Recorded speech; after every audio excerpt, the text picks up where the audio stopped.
자, 지난 시간과 이 시간은 믿음에 관한 이야기입니다. 여러분, 지난 시간과 이 시간을 잘 들어야 정말 의인은 믿음으로 산다 그러는데 믿음으로 사는 역사가 일어납니다. 자, 믿음에는 크게는 두 가지의 믿음이 있습니다.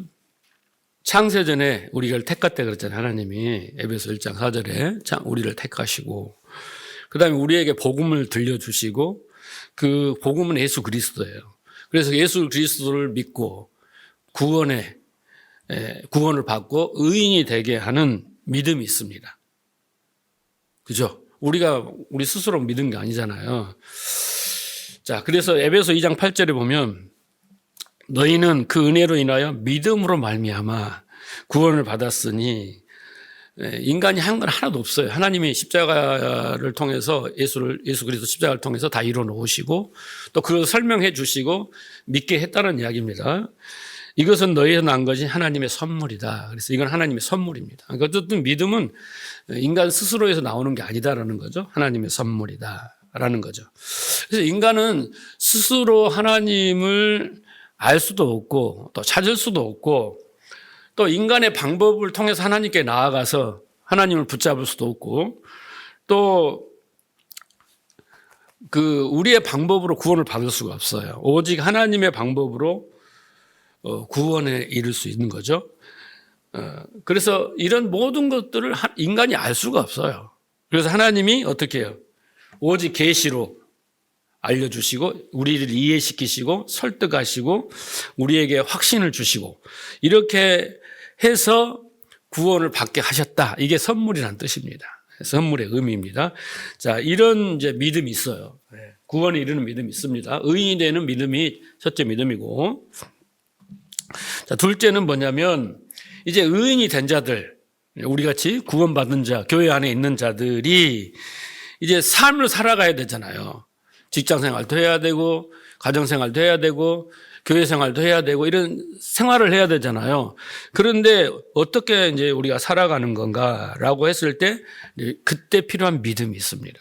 그것도 하나님 주신 선물인데, 그 믿음이 있습니다. 자, 로마서 1장 17절은 이 믿음을 설명하고 있습니다. 복음에는 하나님이 가 나타나서 믿음으로 믿음에 이르게 하나니 기록된 바 오직 의인은 믿음으로 말미암아 살리라 한과 같으니라. 그래서 이제 성도는 이제 하나님의 뜻을 이제 분별해서 하나님의 뜻을 따라 행하게 하는 그것이 바로 믿음인데 이 믿음이 이제 우리에게 진짜 필요한 거예요. 이제 우리는 이미 구원 받았어요. 믿음을 가지고 우리는 천국 갑니다. 하나님의 천국 시민이 됐어요. 그런데 이제 이 땅에 사는 동안 우리가 뭘 어떻게 살아야 되는 필요한 것이 뭐예요? 믿음인 거예요. 그래서 그 믿음이 우리에게 필요합니다.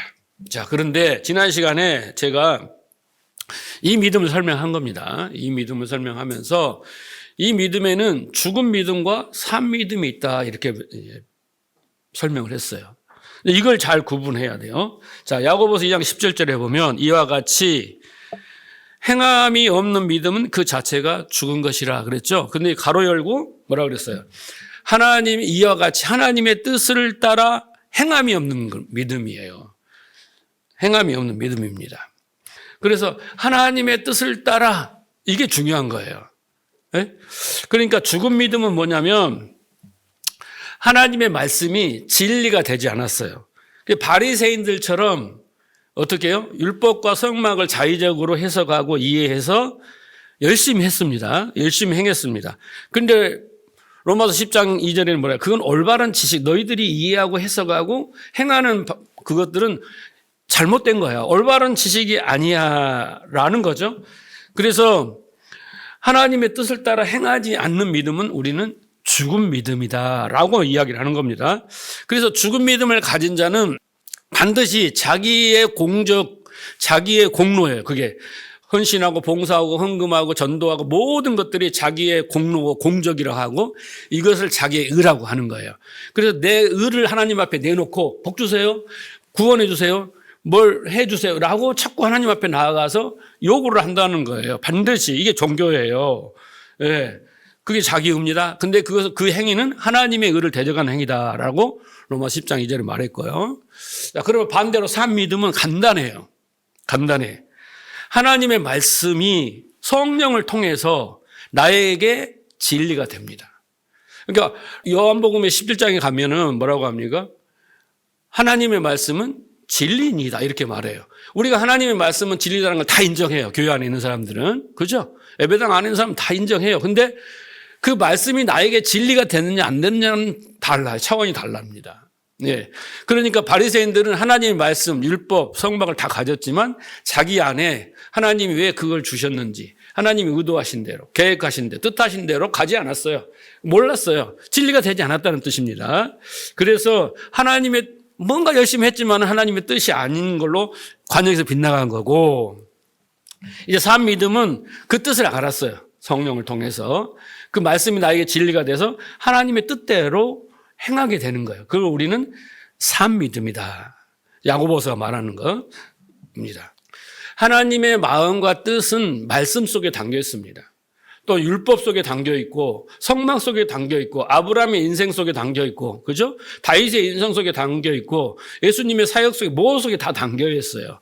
자, 그런데 그 속에 또 하나님의 기적도 일으키잖아요. 그 속에 이제 뭐가 있냐면요, 그것이 무엇인가 그 진리를 알아야 되는 거예요.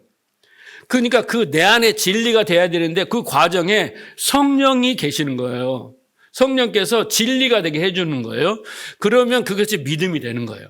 그러면 이제 그 사람은 하나님 마음과 뜻을 품었기 때문에, 그 마음이 새겨졌기 때문에 그가 하는 행동이나 말은 다 하나님 뜻인 거예요. 하나 된 거죠. 행한 거죠. 그것을 우리는 산 믿음이다라고 하는 거예요. 이해가시죠?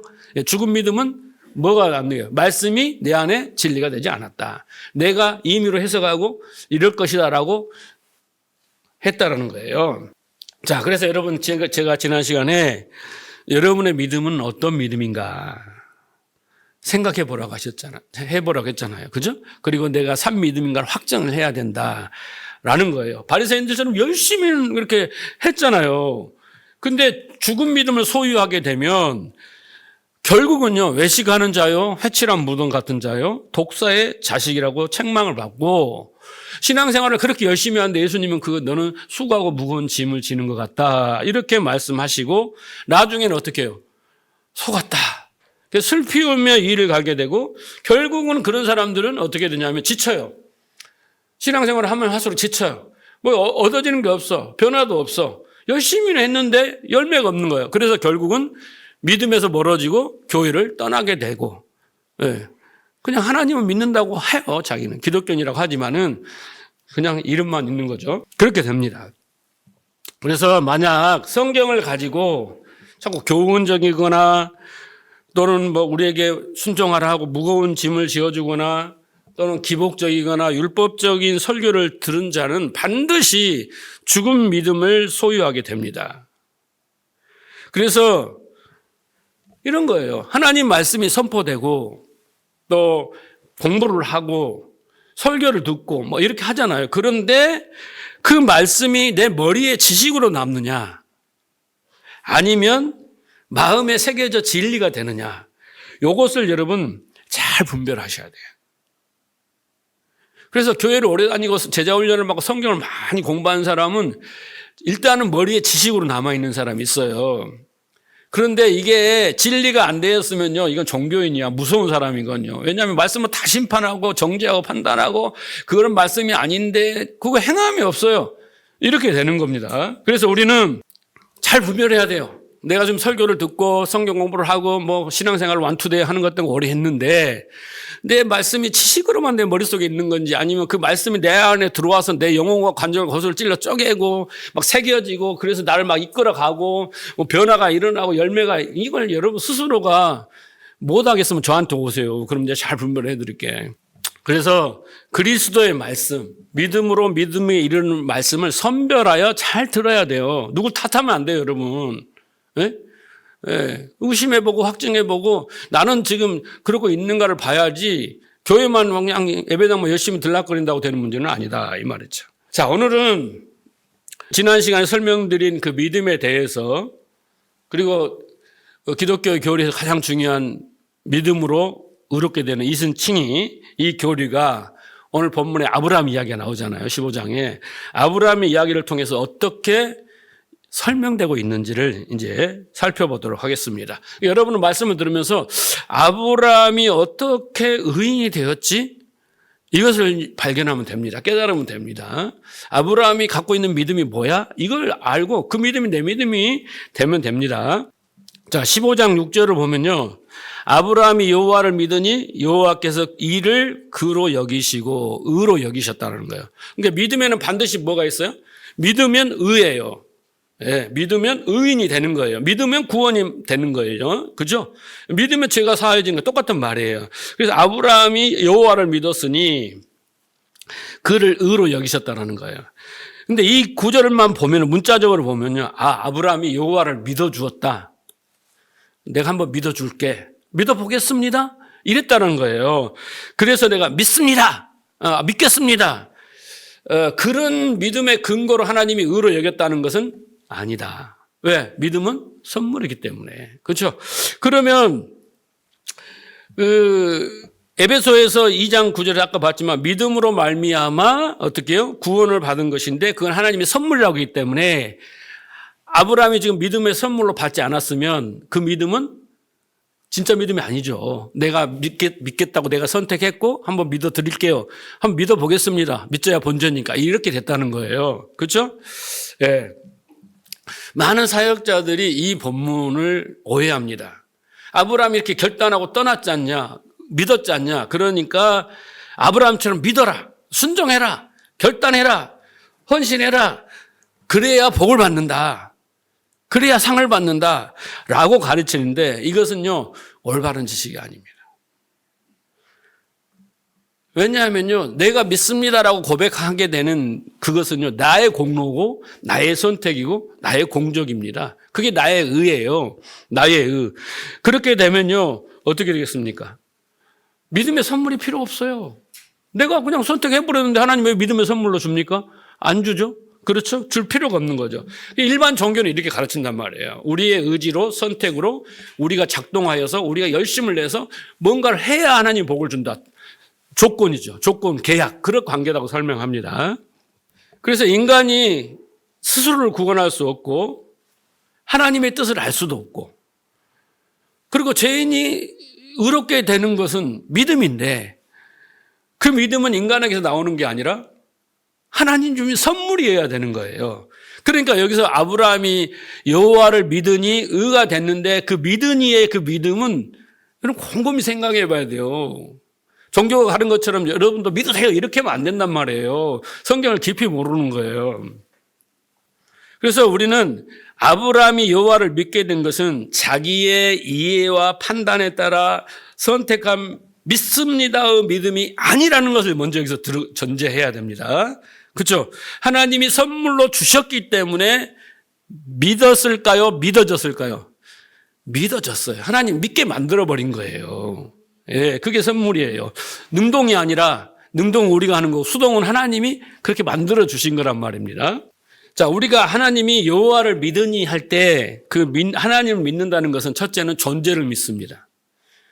보이지 않는 하나님만은 존재하신다는 걸 믿어요. 왜? 아브라함이 막 음성도 들었고 막 기적도 경험했고 많은 것들을 통해서 종합했을 때 그 신이라는 존재가 여호와라는 신인 존재가 있다라는 그 존재에 대한 믿음이 1차적 있어야 됩니다. 여러분도 하나님 존재를 믿으시죠? 우리는 알 수 없으나 그런 영적인 존재라는 걸 우리가 믿습니다. 그렇죠? 그리고 그 존재만을 믿는 게 아니에요. 존재만을 믿는 게 아니고 진짜 믿음은 뭐냐면 그 존재가 하시는 말씀과 약속을 자기 안에 진리가 돼야 돼요. 참이 돼야 돼요. 그럼 어떻게 되겠어요? 그 말씀을 따르고 순종하게 되는 거예요. 근데 지식이 되면 해볼까? 안 해볼까? 뭐 이럴 때 해보고 안 해볼 때 이렇게 되는 거예요. 왜? 그런데 그 말씀, 그 존재가 하시는 말씀과 약속이 철석같이 나를 진리가 되면 내가 그걸 따라서 살게 되고 행하게 된단 말이에요. 그래서 그 말씀과 약속이 자기 안에 진리가 되는 것을 온전한 믿음이다. 산 믿음이다. 우리가 이렇게 이야기합니다. 자, 그러면 아브라함은 하나님이 하신 어떤 말씀이 믿어졌을까? 그잖아요.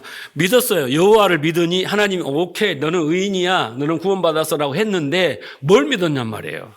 첫째는 뭘 믿었어요? 여호와를 믿었고, 두 번째는 그 말씀, 약속, 그걸 믿었다라는 거예요. 근데 우리는 그것도 모르고 막 다 믿고 아브라함처럼 하자 이렇게 이야기를 한단 말이에요. 자, 그러면 이제 우리가 이제 오늘 15장 1절부터 공부를 해보면요. 그 1절부터 보면은 그 믿음이 하나님으로부터 주어졌는지 아니면 아브라함 스스로 그 안에서 나왔는지 그 믿음이 어디에서 출발하는지를 분명히 구분이 다 됩니다. 자, 1절을 보세요. 이 이후에라는 건 뭐냐면 앞에 이런 일들이 일어난 이후에 그 말은 앞에 뭐가 있었어요 지금? 전쟁이 있었잖아요. 그렇죠? 전쟁이 있었죠? 14장에 전쟁이 있었잖아요. 그 전쟁이 있은 후에 여호와의 말씀이 환상 중에 아브라함에게 임하여 이르시되 아브라함아 두려워하지 말라 나는 내 방패요 너의 지극히 큰 상급이니라 그랬습니다. 이 중요한 단어가 뭔가 이후예요. 항상 뭔 일을 겪고 나서 지금 아브라함의 상태가 이러한 상태예요. 그래서 하나님이 아브라함에게 뭔가를 말씀해 주시는 거예요. 그 기폭제가 뭐냐면 네? 그 기인이 된 게 뭐냐면 이후예요. 이후에. 자, 그래서 지금 아브라함이 1절에 보면 매우 두려워하고 있어요. 이후에 하나님이 아브라함에게 두려워하지 말라 이렇게 했잖아요. 그런데 그러면 왜 두려워하지 말라고 그랬어요? 아브라함이 두려워하고 있으니까. 그렇죠? 이후에 아브라함이 두려워하고 있으니까 하나님이 두려워하지 마. 나는 너의 상급이야. 방패야. 막 이렇게 말하잖아요. 그래서 이제 아브라함이 무슨 말씀을 믿었는가 보세요. 여기 보면 자 여기 보세요. 의인 또 구원 이건 뭐냐면 여호와를 믿었어요. 그 믿었는데 첫째는 존재에 대한 믿음이에요. 두 번째는 여호와의 말씀이 자기 안에 뭐가 돼야 돼요? 진리가 돼야 돼요. 그런데 세 가지를 하나님이 말씀을 하셔요. 그래서 이 세 가지가 그 안에 진리가 된 거예요. 그게 뭐냐면 이제 공부할 세 가지란 말이에요. 첫째가 뭐예요? 나는 너의 방패다라는 말이에요. 하나님은 여러분의 방패십니다. 자, 그런데 무슨 말이야? 모르면 어떻게 돼요? 진리가 안 되는 거예요, 그게. 자, 아브라함은 지금요, 두려워하고 있는데, 이렇게 성경을 쭉 끝까지 읽어보면, 세 가지 때문에 두려워하고 있어요. 세 가지. 몇 가지요? 세 가지. 자, 첫째는 뭐냐면, 아브라함이 지난 시간에 어떻게 했어요? 그 동방의 연합군이 네 나라가 합쳐서 이 서방을 다 침공하고 소돔과 고모라에서 어떻게 했습니까? 롯을 그 모든 재물들을 다 구워 갔죠. 근데 318명이 데리고 가서 싸워서 이겼어요. 네, 기습해서. 그리고 그 포로와 전리품을 가지고 다 왔잖아요.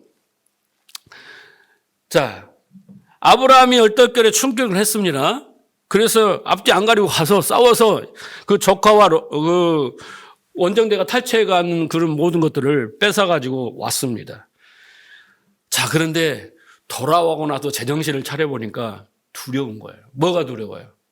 그 연합군들이 다시 침공하여서 또 전열을 정비해갖고 와서 하면 어떠지? 우리는 318명하고 겨우 이겼는데 이제 이런 생각이 확 밀려온 것입니다. 자, 그 다음에 또 한 가지는 뭐냐면요. 그 많은 전리품을 어떻게 했습니까? 뭐라고 했어요? 나 하나도 갖지 않겠다. 내가 소돔왕 네 땀에 부자 됐단 그게 아니라 하나님은 나를 믿으니까 다 주고 왔어요. 근데 제정신을 차리고 보니까 그 전리품이 너무나 아쉬운 거예요. 그렇죠? 그게 미련이 가진 거예요, 그게. 그 마음이 좀 후회가 되고 그랬단 말이에요.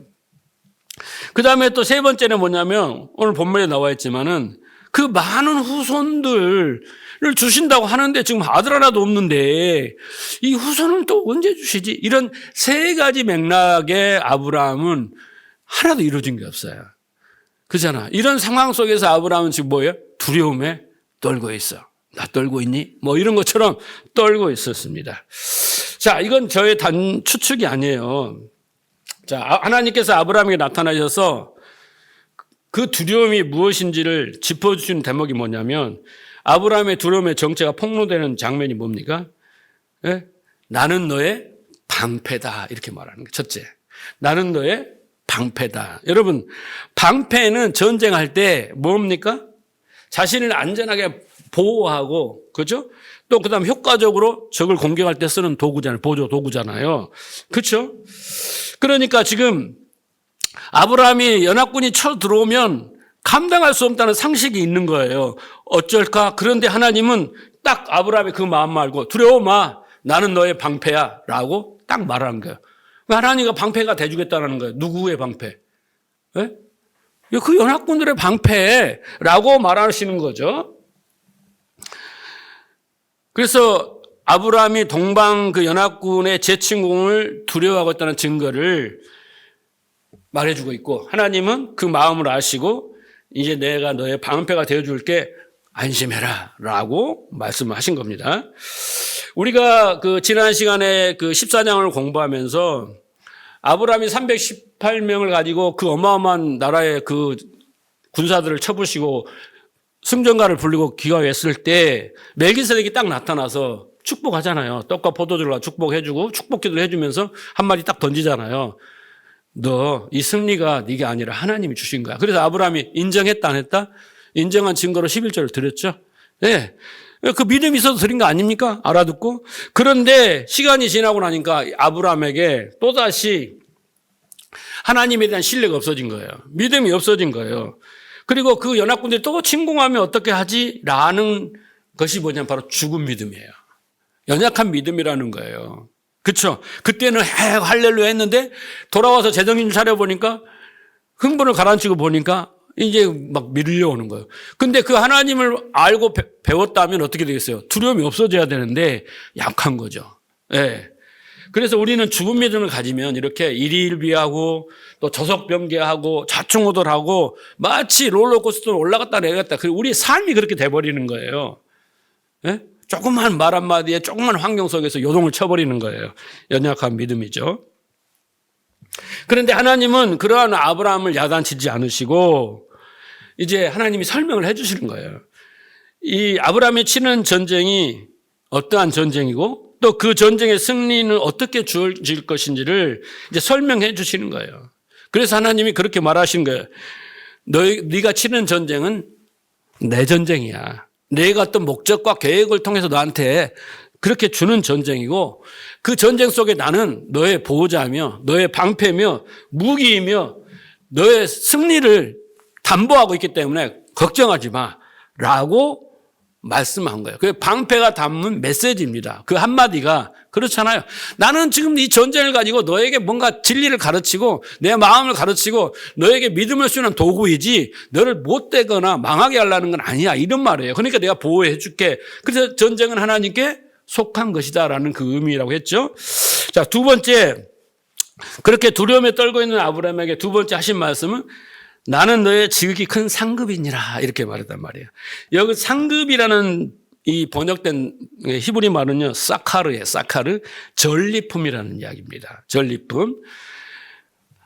아브라함이 소돔왕에 내놓았던 그 많은 전리품이 있었잖아요. 병거나 뭐 병장기나 예? 막 이런 것들이 많이 있었죠. 재물도 있었죠. 자, 그런 것을 거저내놓고 이제 거기에 대한 아쉬움과 미련이 남아 있었어요. 다 좀 어느 정도 가져와야지 우리가 다음에 재정비를 해서 뭐 또 싸울 수도 있고 막 이런 거잖아요. 막 그런 생각을 했을 때 다 주지 말걸. 막 이런 아쉬움과 후회를 하고 있었단 말이에요. 예? 그랬을 때 하나님께서 야, 아브라함아, 너 소돔왕에게 내주었던 전리품이 아깝냐? 아까워하지 마라. 바로 내가 너의 상급이야. 내가 너의 전리품이야. 남아있으면 돼. 이렇게 말씀을 하시는 거예요. 그 아쉬워하지 마. 그보다 내가 너에게 상급이며 전리품이야. 라고 한 거야. 너는 나 때문에 큰 보상을 받을 거야. 이렇게 지금 말씀을 하고 계시는 겁니다. 예, 그러니까 아까도 말씀드렸지만은 이 전쟁이라는 것은요, 하나님이 일으키신 전쟁이고 하나님에 속한 전쟁이라고 하는 것은 아브라함에게 뭔가 도구인 거예요. 시험의 도구인 거예요. 그러니까 이 말씀을 하시는 겁니다. 이걸 통해 너는 이걸 깨달아야 돼 라고 말하는 겁니다. 자, 그래서 아브라함은 이제 앞으로 또 이스라엘 후손들도 우리도 다 같이 치르게 될 전쟁이에요. 근데 이 전쟁은 두려워 말라. 왜? 내가 너의 전리품이고 보상이고 상급이니까 이 말씀을 하고 있습니다. 그러니까 여러분, 우리가 하나님을 딱 바라보면서 하나님이 우리의 상급이고 하나님이 우리의 전리품이고 하나님이 우리의 보상이고 그렇게 돼야 되는데 우리는 하나님의 손에 들고 있는 것을 자꾸 침을 흘리는 거야. 하나님은 관심이 없어. 그냥 손에 들고 있는 거, 이런 것에 나는 그것에만 목적이 있는 거야. 이건 안 받아도 하나님만 있으면 어차피 이거 들고 있는 게 다 내 거이 되는데 우리는 그런 하나님을 보상으로 생각하지 않고 그냥 여기 손에 들고 있는 세상적인 것을 기적이나 막 이런 것들을 원한단 말이에요. 그것을 말씀하고 있는 겁니다. 진짜 하나님이 내가 너의 상급이고 보상인데 라고 한다는 말씀은 뭐냐면 하나님이 우리에게 생명이다 그 말입니다. 영적 생명이다. 그게 우리의 상급이에요. 그래서 성경은 성도의 복이며 상급이며 또 행복이며 축복이며 진짜 상은 뭐냐면 요한복음에도 그렇고 이런 거죠. 내가 너 안에, 너가 내 안에. 내 말이 너 안에 거하면. 그리고 뭐라고요? 하나님이 우리의 처소가 되고 우리가 하나님의 처소가 되는 것. 이것이 가장 큰 복이에요. 가장 큰 상급이에요. 자, 에베소 2장 22절 보세요. 너희도 성령 안에서 하나님의 거하실 처소가 되기 위하여 그리스도 예수 안에서 함께 지어져 가느니라. 그랬어요. 네. 그래서 하나님이 우리의 상급이라고 하신 뜻은 뭐냐면 하나님이 바로 우리에게 전리품, 상금, 이게 뭐냐면 바로 성령을 주시겠다는 겁니다. 우리에게 가장 필요한 거잖아요, 이게? 그렇죠? 네. 성령이 오시면 우리 안에 거하시면 우리를 어떻게 해요? 믿음으로 살게 해요. 진리 가운데 인도하시니까 그렇게 그 이상 뭐가 필요해요? 여러분이 신앙생활 하면서 거룩하고 흠없게 되는 것이 제일 우선이잖아요. 그에는 그렇게 되면 부수적인 것들이 다 따라와요. 모든 것이 다 되는 건데 다른 건 다 얻었는데 진짜 거룩하고 흠없게 안 되면 어떻게 되겠어요? 그러니까 우리에게 필요한 상급이며 우리에게 필요한 보상은 뭐냐면 전리품은 뭐냐면 바로 성령, 하나님 자신인 거예요. 그래서 하나님은 아브라함에게 이 믿음을 주셔서 출 바벨론을 하게 하시고 그다음에 기근과 그다음에 풍요의 시험 아시죠? 그다음에 전쟁을 통해서 우리를 어떻게 해요? 더욱 아브라함을 믿음에 이르게 하시는 거예요. 그 믿음을 더 견고하게, 더 풍성하게, 더 충만하게 이렇게 그 믿음의 질이 진짜 참이 되게 그래서 어떻게 해요? 온전한 믿음을 갖도록 하나님이 이렇게 그 전쟁을 도구로 사용하시는 겁니다. 그래서 그 하나님의 언약, 하나님의 말씀이 우리 안에서 진리가 온전하게 될 때 이제 우리는 네가 진짜 의로운 자야, 의인이야, 의로 여기신다라는 것입니다. 자, 이제 그게 내가 너의 상급이란 말은 이해하셨죠? 네. 다른 상을 원하지 마세요. 자, 세 번째 중요해요. 이게 세 번째 오늘 하이라이트예요. 세 번째 아브라함이 선물로 받은 믿음의 내용이 뭐냐라고 한다면 자, 2절에서 5절을 보면요. 제가 요약을 해드릴게요. 2절에서 5절을 보면 아브라함이 세 번째는 후손의 문제로 고민을 합니다. 두려워합니다. 뭐라고 하냐면 주 여호와여 무엇을 내게 주려 하시나이까? 좀 화가 났어요. 뭘 줄 거예요? 막 이렇게 하는 거예요. 자기가 원하는 게 있어요, 지금. 그런데 뭘 주실 거예요? 뭐가 중요한디? 막 이렇게 하는 거예요. 그러면서 나는 본색이 딱 드러나요. 자식이 없사오니 이렇게 나오잖아요. 나는 다른 거 다 필요 없고 뒤를 이을 상속자가 필요합니다. 그러면서 이제 그러면 왜 안 주시는 거예요? 그러면 내 상속자는 다메섹 사람 이 엘레셀입니까? 주께서 내게 주시지 아니하셨으니 내 집에서 길리언 자가 내 상속자입니까? 이렇게 막 꼬치꼬치 따지면서 지금 막 원망과 불만, 불평을 털어놓습니다. 언제 주실 거예요? 막 이런 겁니다. 그럴 때 4절에 여호와의 말씀에 그에게 임하셔서 그 사람이 내 상속자가 아니야. 그렇게 시죠? 내 몸에서 날 자가 상속자다. 반드시 외부의 사람이 아니라 엘리셀도 아니고 네 길리온 집안 사람도 아니고 너의 몸에서 네 씨로 날 사람이 네 자손이다. 상속자다. 그리고 5절 그를 이끌고 밖으로 나가서 자 하늘의 무별들을 셀 수 있나 보라. 또 그에게 이르시되 네 자손이 이와 같으리라 하신 거예요. 그럴 때 아브라함이 믿었어요. 이 말을 믿었단 말이에요. 그랬더니 하나님이 그를 의로 여겼다라는 거예요. 그러니까 나는 너의 방패다. 나는 너의 상급이다. 그리고 세 번째, 자 무별들을 봐라. 그리고 내 자손들이 이렇게 될 거다라고 이렇게 했더니 아브라함이 믿었다라는 거예요. 간단하죠? 근데 아까 뭐라고 했어요? 믿음은 뭐예요? 아브라함에게서 나오는 게 아니에요, 여러분. 그 믿음은 그 믿음이 아닌 거예요. 자, 보세요. 일단 하나님이 아브라함에게 후손에 대한 약속을 이제 지금 15장 이전에 두 번을 하십니다. 12장에 보세요. 내가 2절 너로 큰 민족을 이루고 내게 복을 주어 내 이름을 창대케 하리라. 그러면서 내가 너로 큰 민족, 내 후손을 줘서 큰 민족, 나라를 세우겠다 이런 것이고 13장 15절 보이는 땅을 내가 너와 내 자손에게 주리니 영원히 이르리라. 내가 너의 자손을 땅의 먼지처럼 셀 수 없게 많아지게 하겠다. 네? 누구든지 땅의 먼지를 셀 수 있는 사람이 있다면 내 자손을 셀 수 있을 것이다. 셀 수 없다는 만큼 어마어마한 자손을 주겠다고 두 번이나 하나님이 말씀을 하십니다. 그런데 아브라함이 확신을 못하는 거예요. 확신을 못하고 원망과 불평을 털어놓는 거예요. 지금 2절에서 3절까지. 그때까지 아브라함 믿음 어떤 믿음이요? 죽은 믿음이요. 죽은 믿음이죠. 확신이 없어요. 그 말씀이 언약이 진리가 되지 않았어요. 그런데 하나님이 그 2, 3절에 원망과 불평을 털어놓은 아브라함에게 네 몸에서 태어날 자가 상속자야 라고 말씀하시면 밖으로 데리고 나갑니다. 이 말씀이 중요한 거예요. 이제 이 말씀이 자 하늘을 쳐다봐. 네가 셀 수 없는 저 별들을 세어봐. 너의 자손이 저 별처럼 많아질 것이야. 이렇게 이제 말씀을 하십니다. 근데 이건 여러분 그냥 우리가 이해하고 있는 문자적인 의미예요. 자 이제 5절에 무슨 말씀이 숨겨져 있는지 제가 풀어드릴게요. 자 아브라함이 5절 말씀을 딱 듣고 자 하늘을 쳐다보라. 셀 수 없으면 무별처럼 저렇게 많은 자손들 별들처럼 내 자손들이 저렇게 될 거야. 그래서 아브라함이 그 말씀이 좀 불가능한데? 자기 몸이 지금 99세 아닙니까? 그렇죠? 그런데 여기에서 이제 아들이 난다 해도 어떻게 저 별처럼 많아지지? 도저히 이해가 안 가지니까 불가능해 보이니까 한번 믿어보자 했다면 어떻게 해요? 믿음이 선물이 필요 없는 거라고 했죠? 예. 네.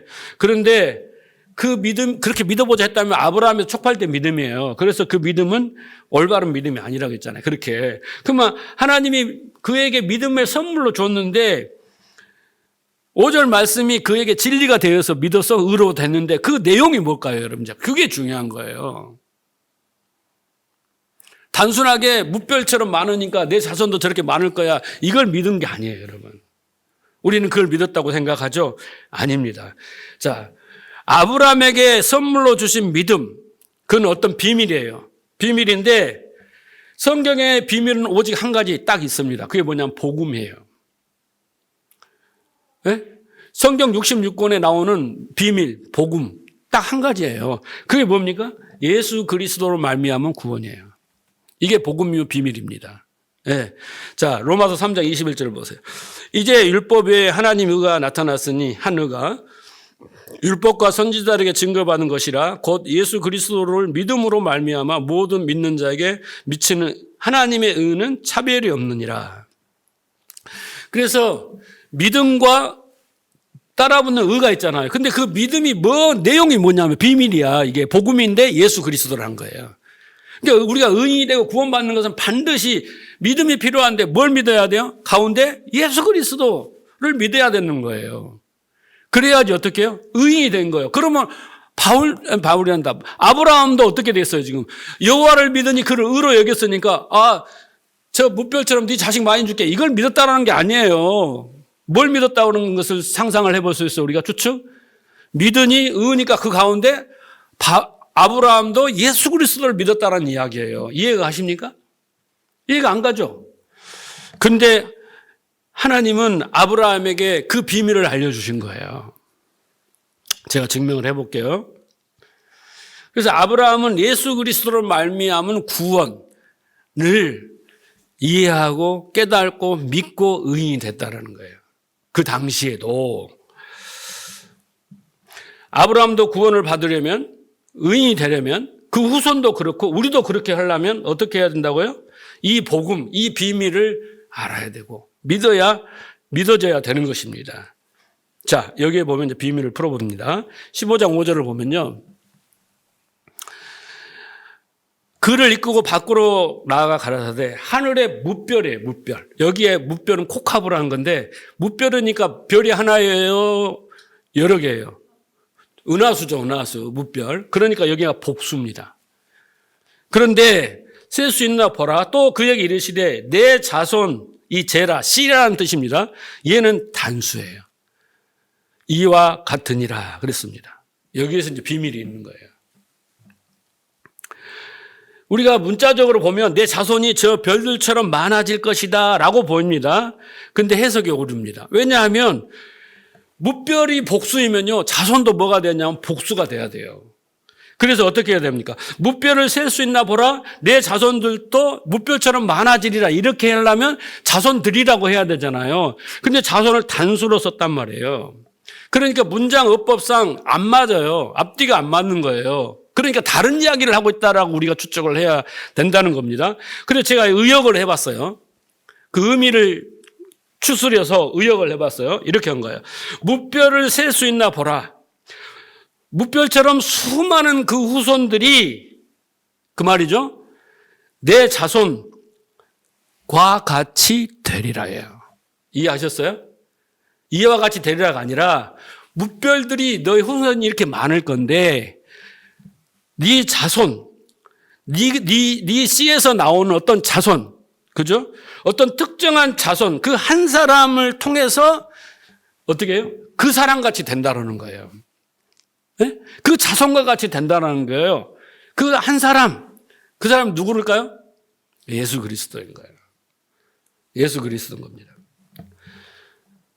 이 하나님이 이 비밀을 아브라함에게 주신 거예요. 그리고 아브라함은 이 모리아 산에서 이 자기 아들 대신에 순양이 나타나잖아요. 그것을 통해서 이 복음, 예수 그리스도에 의한 구원의 실제를 경험한 거예요. 아브라함은요. 이해하시겠어요? 그렇잖아요. 자기 아들이 죽어야 되는데 자기 아들의 대신 어떻게 해요? 예수 그리스도를 통해서 어린 순양을 통해서 구원을 받잖아요. 그 이론이라고 생각했고 하나님의 가르침이었지만 모리아산에서 그는 실제로 경험해서 믿음의 조상이 된 겁니다. 이해 가십니까? 그러니까 뭔 말이야? 무별들이 이렇게 많아. 네 후손들이 많아질 거야. 그런데 그 후손들은 다 어떻게 해요? 그 한 자손으로 말미암아 그 자손과 같이 된다라는 뜻이에요. 자, 이 해석이 좀 여러분 난해하고 그럴지 모르지만은 이 비밀을 알아야 돼요. 이건 제가 생각해낸 게 아니고요. 갈라디아 3장 16절에 있는 말씀이에요. 제가 막 억지 주장을 한 것 같이 보이죠? 갈라디아 3장 16절을 보세요. 이 약속은 아브라함과 그 자손에게 하신 말씀하신 것인데 여럿을 가리켜 그 자손들이라 하지 아니하시고 오직 한 사람을 가리켜 내 자손이라 하셨으니 곧 뭐라? 그리스도라는 거예요. 그러니까 하나님이 아브라함에게 하신 말씀은 뭐예요? 무별처럼 많은 후손들이 있어. 그런데 그 뒤에 그 후손들이 그 자손, 별처럼 그 많은 자손들이 많을 거라 자손들이라고 하지 않으시고 딱 한 자손, 내 자손, 네 몸에서 치에서 나올 그잖아요. 유다 지파의 자손이 나올 거 아니에요. 그 자손이라 하셨으니 곧 그는 그리스도를 가르치는 거예요. 여러분, 아브라함은 그때 이 복음, 이 비밀, 이 구원의 비밀을 알고 모리아산을 경험을 했다니까요. 그래서 믿음의 조상이 되고 의인이 된 거예요. 우리도 똑같이 이 복음, 이 비밀을 알고 이 믿음을 갖지 않으면요, 의인이 될 수 없고 구원받을 수가 없는 거예요. 이미 오래전에 하나님은 아브라함에게 이 비밀을 알려줬고요. 하나님 뭐라고요? 아브라함은 나의 친구다라고 하잖아요. 왜? 친구는 비밀이 없는 사이니까. 그래서 이 말씀은 지금 창세기 15장 5절을 설명하고 있습니다. 바울은 갈라디아서에서 예수 그리스도라고 그 자손이 예수 그리스도라고 명확하게 주장하고 있는 것입니다.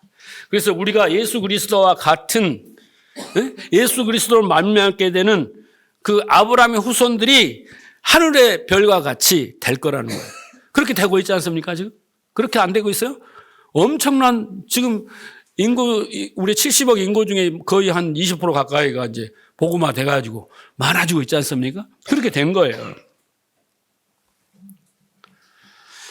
그러니까 창세기 15장 5절은 하나님께서 자손을 걱정하는 아브라함에게 단지 자기 한 가족을 이루게 한 게 아니에요. 하나님의 원대한 그 구원의 역사를 이야기한 건 아니니까 그 무뼈들을 보여주면서 자손을 약속하시는 그 장면은 단순히 아브라함의 후손들이 많아질 거라는 그런 말도 되지만 그 믿음의 자손들이 어떻게 만들어지고 탄생될 것인가를 설명해 주고 있는 거예요. 아브라함이 그걸 깨달았다는 거예요. 네. 그래서 히브리 11장에 믿음으로 나온 사람들은 다 하나님의 복음과 비밀을 아는 사람들이고 어떻게 해요? 뒤로 돌아가지 않고 애굽으로 돌아가지 않고 자기가 나왔던 본향을 하지 않고 하나님이 오라는 그 본향을 바라면서 다 약속을 받고 이루지는 못했지만 죽었다고 그러지 않습니까? 그런 거예요. 그래서 그 자손들이 예수 그리스도로 말미암아 탄생하게 될 것이라는 이 비밀, 이 복음을 하나님이 아브라함에게 선물로 주셨고 아브라함은 그 안에 진리가 대해서 의인이 된 겁니다. 자, 갈라디아 3장 14절을 보면 그것은 아브라함에게 내리신 복이에요. 그리고 그리스도 예수 안에서 이방 사람들에게 미치게 하시고 아브라함의 믿음이 우리한테 그대로 온 거고 아브라함의 복이 우리한테 그대로 온 데인데 아브라함이 이해한 복음을 우리가 이해를 해야 될 거 아니에요. 단지 그냥 무별처럼 많이 만들어줄 거야 이게 아니라니까요. 정확하게 후손들이 어떻게 탄생하고 어떻게 복을 받을 건가 분명히 이야기하고 있잖아요. 그리고 우리로 하여금 믿음으로 말미암아 약속하신 성령을 받게 하시는 것이다. 그래서 성령을 통해서 어떻게 해요? 우리가 아브라함의 복을 받고 아브라함의 믿음을 갖게 되는 것입니다. 그러니까 우리가 지난 시간에 봤던 아브라함과 롯의 결별, 롯이 사로잡히고 또 아브라함과 그 동방 원정대의 전쟁, 이 모든 이야기는 뭐냐면요. 예수 그리스도 십자가로 말미암아 하늘의 별처럼 많은 하나님의 백성들이 믿음으로 탄생한다는 것을 가리키는 교보제예요. 성경은 오직 그것을 이야기를 하고 있는 것입니다. 그런데 아브라함은 어떻게 했어요? 현실적인 눈앞에 있는 것만 보고 그런 동방 그 원정대가 재침공할까봐 두려워했고, 그죠? 그리고 그런 전리품이 없어서 두려워했고, 후손이 없어서 두려워했을 때 하나님이 그 복음의 비밀을 알려주면서 선물을 주시면서 그들 믿음의 사람으로 만드셨고, 그를 의롭게 여기셨다라는 것입니다. 그래서 여러분 전쟁의 이야기가 나오고 믿음의 이야기가 나오는 거예요. 그것을 몽뚱그려 보면요. 결국 이런 거예요. 우리는 구원받는 우리는 끊임없는 전쟁에 처해 있는 거예요. 그런데 그 전쟁은 믿음의 선한 싸움이라고 바울이 이야기를 하잖아요. 그렇죠? 아브라함과 그 후손 아브라함도 그렇고 그 후손들도 어떻게 해요? 이삭은 뭔 전쟁을 한 줄 아세요? 계속 우물 전쟁이 우물이 뭐예요? 말씀이에요. 그 말씀을 계속 붙들고 살기 위해서 옮겨 다니면서 우물 전쟁을 하고 그 후손들은 가나안에 가서 정복 전쟁을 하는데 그 전쟁이 무슨 전쟁이라고 했어요? 진리의 영적 전쟁, 진리의 전쟁이라고 했잖아요. 그 전쟁을 죽는 날까지 하는 거예요. 그래서 바울은 그걸 믿음의 선한 싸움이라고 했습니다. 우리는 이 땅에서 세상을 힘을 얻기 위해서 상대와 경쟁하고 상대를 짓밟고 상대를 무너뜨려서 무슨 경기하듯이 이 세상에서 생존을 하려고 하지만 그 적과 싸워서 고지를 올라가려고 하는 전쟁을 하지만 우리는 그런 전쟁을 하는 게 아니라 영적 전쟁을 하는 거예요. 아브라함이 한 전쟁은요, 눈에 보이는 전쟁이 아니라 영적 전쟁의 모형인 거예요. 그 믿음의 선한 싸움을 싸우는 전쟁인 거예요. 우리의 믿음의 요만한 믿음이 전쟁을 통해서 무너지고 또 하나님은 그 속에서 내가 너의 상급이다, 너의 방패다. 예? 하나님이 또 진리를 가르쳐서 우리를 또 세우시고 온전케 하시고 또 전쟁이 또 있어서 무너지고 이렇게 반복의 싸움이 우리 안에서 계속 반복되는 거예요.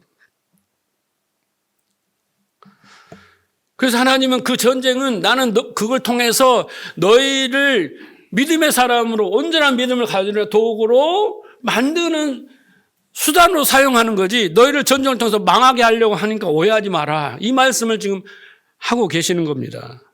하나님은 우리가 감당하기 어려울 만큼 우리의 어깨 위에 짐을 얹어 놓을 때가 있어요. 근데 그것은요, 우리를 교정하시고 깨닫게 하시고 온전한 믿음을 회복시키시고 그 양육하시고 그렇게 하는 그 교정의 도구라는 것을 우리는 철석같이 믿고 있어야 돼요. 그래야지 우리가 두려워하지 않습니다. 어떠하고 우리 뜻이 안 이루어지고 뭔가 막 설상가상하고 일이 닥치고 이래도 그것을요, 좀 한 걸음 들어서 하나님이 지금 하시고 있는 일로 보면 두렵지가 않아요. 하나님이 상급이잖아요. 하나님의 방패시잖아요. 그 두려울 필요가 없어요. 믿음의 사람으로 만들기 위해서, 의롭게 만들기 위해서 하나님이 하는 과정인 거예요. 그래서 아브라함이 그렇게 마지막에 22장에 가서 자기 자식도 하나님께 드릴 수 있는, 자기 목숨을 드릴 수 있는 그런 믿음을 갖게 되는 것입니다. 물론 우리는 하나님이 우리에게 무거운 짐을 지을 때 때로 낙심하고 또 괴로워하고 우울해할 수 있습니다. 그런데 하나님은 내가 방패다. 내가 너의 상급이다. 반드시 너는 이길 수밖에 없다. 그리고 두려워 마라. 그리고 싸워라. 기도하고 하나님께 묻고 이겨내라. 그리고 너는 그 전쟁 속에서 나의 무력함과 자신의 그 불가능함을 인정하고 하나님의 크심을 인정하고 그 주권을 인정하고 하나님께 무릎을 꿇어라. 하나님을 의지해라. 이게 의인인 거예요. 그게 믿음인 거예요. 그걸 가르치기 위해서 하나님이 하시는 일이란 말이에요. 근데 우리는 그런 우리의 인생의 고난과 역경과 환경들을 그렇게 보지 않잖아요. 따로따로 본단 말이에요. 마귀가 공격을 했다느니 뭔가 하나님이 나를 미워한다느니 뭐 이런 거 사람을 탓하고 이런단 말이에요. 우리는요, 아브라함을 보면서 우리는 승리를 담보로 하고 그 온전한 승리의 그 마지막 고지를 다 본 사람들이에요. 안심해도 되는 거예요. 우리 앞에 어떤 전쟁이라도 안심을 일단 해야 되는 거예요. 호들갑 떨 필요가 없는 거예요. 네? 하나님이 뜻하신 계획이 있기 때문에 그것을 우리는 믿음이라고 하는 거예요. 어떤 관점으로 보느냐. 우리는 우리 안에 그 옛사람이 있잖아요. 그 옛사람과 전쟁이 바로 영적 전쟁이에요. 다른 전쟁이 아닙니다. 지금 이스라엘들은 육적인 전쟁을 하고 있잖아요. 혈과 육의 싸움을 싸우고 있잖아요. 그렇죠? 자존심의 문제, 영토의 문제, 자원의 문제, 복수의 문제 막 이런 거 싸우고 있잖아요. 그게 혈육의 싸움입니다. 그런데 우리는 가장 싸워야 될 것은 내 안에 하나님의 초소가 되지 않고 성전이 되지 않는 그것 때문에 불행하잖아요. 그래서 우리 안에서 옛사람과 거짓과 싸움을 싸워야 되는 그 영적인 싸움을 싸운 거예요. 그 믿음의 선한 싸움을 우리는 싸워야 되는 거예요. 교회 안에서는. 근데 그런 싸움에는 관심이 없어요. 오늘 또 하나님은 열심으로 여러분에게 전쟁을 던지십니다. 그것으로 여러분을 가르치시고 설득하시는 거예요. 여러분은 그 전쟁을 통해서 하나님의 뜻을 깨닫는 거예요. 자신의 연약함을 발견하는 거예요. 그래서 하나님의 뜻을 우리가 깨달으면 깨달을수록 더욱더 악착같이 하나님을 붙들게 되는 거예요. 그렇게 돼야 되는 거예요. 에베소 6장 12절에 보면 우리의 씨름은 혈과 육을 상대로 하는 것이 아닙니다. 절대 세상과 경쟁하는 거 아니고 상대팀과 경쟁하는 것도 아니고 누가 잘하나 경쟁하는 것도 아니에요. 그건 세상 사람들이 하는 거예요. 근데 우리가 하는 것은요, 눈에 보이지 않는, 나를 통치하고 나를 지배하고 나를 망하게 하고 나를 슬프게 하고 외롭게 하고 탐욕스럽게 하고, 그렇죠? 하나님 뜻에서 반하여 대적하고 자기 의를 내세우면 이런 나를, 그 옛사람과의 싸움이에요. 그러려면 어떻게 하냐면 전신갑주를 취하래요. 그 대적들을 물리치려면요, 뭘 했냐면 첫째 뭐요? 진리로 너희 허리띠를 띠고, 이게 1번이에요. 진리로 허리띠를 띠고. 왜?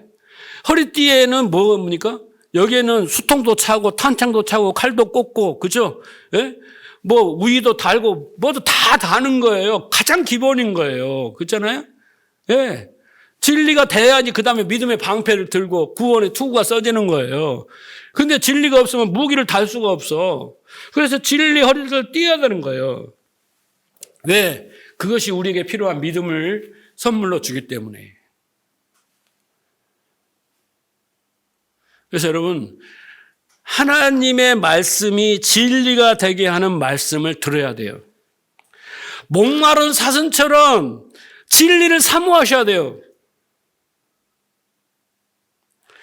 여러분이 믿음이 있으면 있을수록 목마른 사슴이 되는 거예요. 목마른 사슴이 사냥꾼에게 막 쫓기는 거예요. 시편에 보면. 그래가지고 막 계곡을 계속 헐떡 하다가 혀가 반이나 나와서 그 숨이 막 터졌는데 물 한 모금만 딱 먹으면 살겠는 거예요. 그래서 막 그 계곡에 물을 막 팠는데 가뭄이 들어가고 없는 거예요. 발톱이 막 다 굽이 다 나가고 피가 절절 흐르도록 그걸 타서 그 물 한 모금을 닦는 거예요. 그게 바로 진리여야 된다는 거예요. 여러분, 귀 있는 자는 들을지어다 그러잖아요. 성경 말씀에. 마음의 눈을 열어달라고 하시잖아요. 여러분, 우리가 저도 요즘 귀가 잘 안 들리서 사모님 뭔 말하면, 자꾸 그래요.